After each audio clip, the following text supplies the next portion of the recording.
আসেন আমার রাসূলুল্লাহ কি জানালেন সেই বিষয়ে একটু আলোচনা করি। এ যুবকেরা, তরুণেরা, বারা শুনে খেদান, জেনে খেদান। আমার রাসূলুল্লাহ জানিয়ে দিলে বাবা সাহাবীরা, ময়দানে মাহশরের দিনে, কঠিন মুসিবতের দিনে আমার উম্মাতিরা পানি পিপাসা লেগে যাবে। আসমানের দিকে মুখটা করে প্রত্যেকটা আল্লাহ পাকের বান্দা বান্দিরা উলঙ্গ অবস্থায় থাকবে গো। এ যুবকেরা, তরুণেরা, বাপেরা শোনো, প্রত্যেকটা নরনারী ময়দানে মাহশরের দিনে উলঙ্গ অবস্থায় থাকবে। এই কথা আমার রাসূলুল্লাহ বললেন। আমাদের সকলের আম্মা জান হযরত আয়েশা সিদ্দিকা রাদিয়াল্লাহু তাআলা আনহা আল্লাহ নবীকে বলতে লাগলেন, ইয়া রাসূলুল্লাহ, হাবিবাল্লাহ, হুজুর বড় শরমের কথা, হুজুর বড় লজ্জার কথা, ময়দানে মাহশরের দিনে কি কোন পুরুষকে দেখাবে না? কোন পুরুষ কি কোন নারী দেখাবে না? এ যুবকেরা, আমার রাসূলুল্লাহ কি বলেছিলেন? ও আয়েশা সিদ্দিকা রাদিয়াল্লাহু তাআলা আনহা বিবি গো, আমি রাসূল কি বলি শোনো, আমি আল্লাহর নবী কি জানাই শোনো। ময়দানে মাহশরের দিনে, মুসিবতের দিনেতে কোন নারী কোন পুরুষের দিকে তাকাবে না, কোন পুরুষ কোন দিকে তাকাবে না।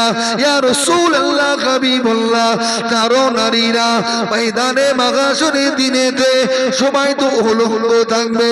আল্লাহ নবী বললেন, আয়েশা, ইয়া রাসূলুল্লাহ, হাবিবাল্লাহ, কেন তারা তাকাবে না? আল্লাহ নবী জানালেন, ও বিবি আয়েশা সিদ্দিকা আল্লাহ তাআলা নেগা বিবি গো, ময়দানে মাহশরে আল্লাহ পাকে तमाम বান্দা বান্দীদের মুখটা উপরের দিকে থাকবে, নফসি নফসি নফসি নফসি করবে। এ যুবকেরা, আমার রাসূলের প্রেমিকেরা শোনো, ময়দানে মাহশরে तमाम বান্দা বান্দীর পানি লেগে যাবে। আল্লাহ পাক পানি দেন, আল্লাহ পানি দেন, আল্লাহ পাক পানি দেন, আল্লাহ পানি দেন। এ তরুণেরা, যুবকেরা শুনে কে দাও, ময়দানে মাহশরের দিনে, মুসিবতের দিনে কোন বান্দা বান্দির জবানটা এক হাত লম্বা হয়ে যাবে, কোন বান্দা বান্দির জবানটা দুহাত লম্বা হয়ে যাবে। ও রব্বি, আল্লাহ পানি দেন। আল্লাহ নবী জানিয়ে দিলেন, ময়দানে মাহশরে কোন পানির ব্যবস্থা থাকবে না, কেবল মাত্র আরশ আজিম ছায়া ছাড়া দ্বিতীয় কোনো ছায়া নাই। একটাই মাত্র নহর, ওই নহর নাম হলো কাউসার। কি গো, পানি পিপাসা লাগবে না? লাগবে না? কারোর এক হাত লম্বা হয়ে যাবে, কারোর দু হাত জবানটা লম্বা হয়ে যাবে। যুবকেরা, মুরব্বিরা, বাপেরা, এখনো যারা রাস্তাঘাটে ঘোরাফেরা করছে, এই তোরা উঠবি যদি বসলি কেন? বস। কি কারবার? এটা রাসূলুল্লাহর মুখের বাণী, রিয়াজুল জান্নাত। এই জায়গাকে অপমান করা মানে আমাকে অপমান করা না। আপনারা বসবেন কি না বসবেন আমার দেখা দরকার নেই। আপনারা সবাই চলে যান, মাইকগুলো চলে যান, আমি 2 ঘন্টা টাইম করে ম্যানেজ করে টাকা পকেটে ঢুকে রাখবো, পরিষ্কার। শেষে বলে দেবো, আমা আলাইনা ইল্লাল বালা। যা বলার দরকার বলেছি, তোরা মানিস মানলি, না মানলি আমার হক আমি আদায় করে নিছি। তার রাসূলুল্লাহর মুখের বাণী রিয়াজুল জান্নাতকে অপমান করা মানে আমার অপমান করা না, রাসূলকে অপমান করা।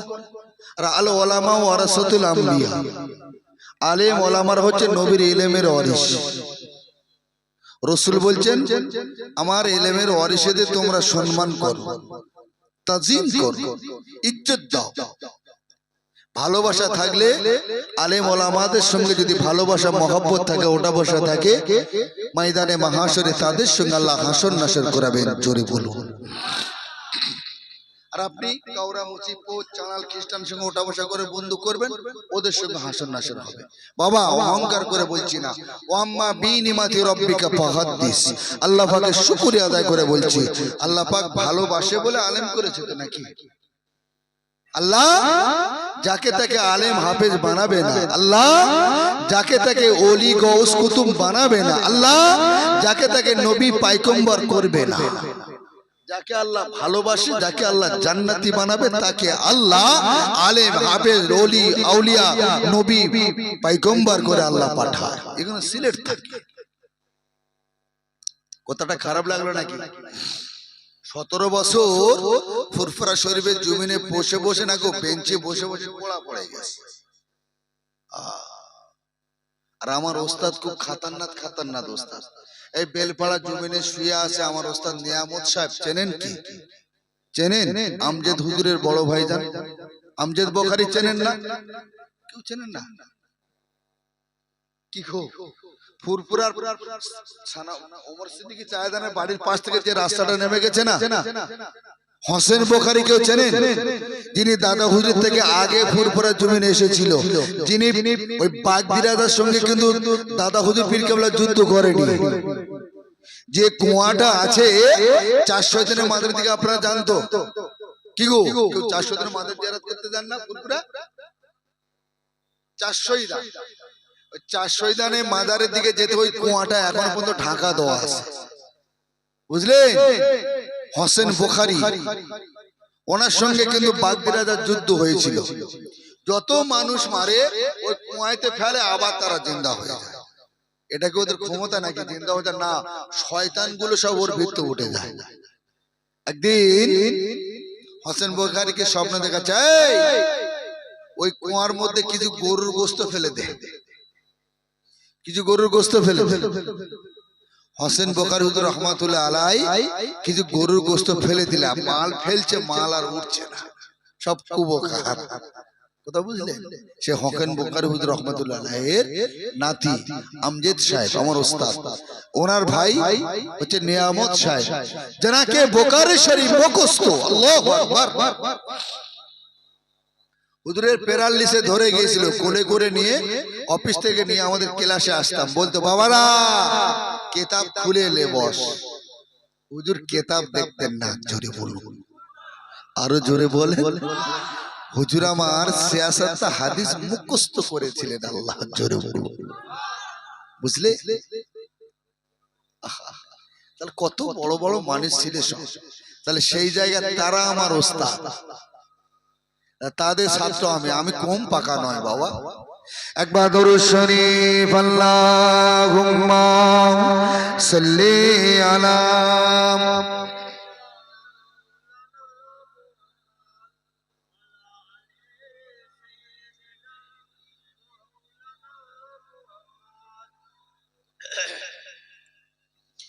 दिल का उजाला नामे मोहम्मद, आंखों का तारा नामे मोहम्मद। जोरे बोलो, आंखों का तारा के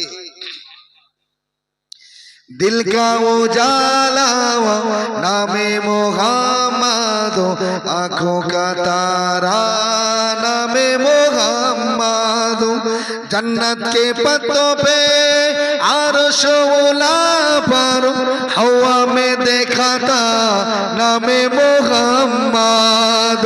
जन्नत के पत्तों पे आरश उला पर आदम में देखा था नामे मोहम्मद। दिल का उजाला नामे मोहम्मद, आंखों का तारा नामे मोहम्मद। अल्लाहुम्मा सल्ली अला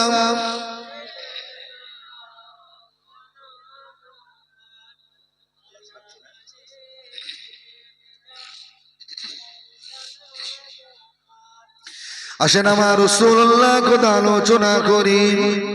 এ যুবকেরা, তরুণেরা, বাপেরা, নবী জানালেন বাবা সাহাবীরা, ময়দানে মাহশরের দিনে আমার উম্মতিরা পানি পিপাসায় পেরেশান হয়ে যাবে।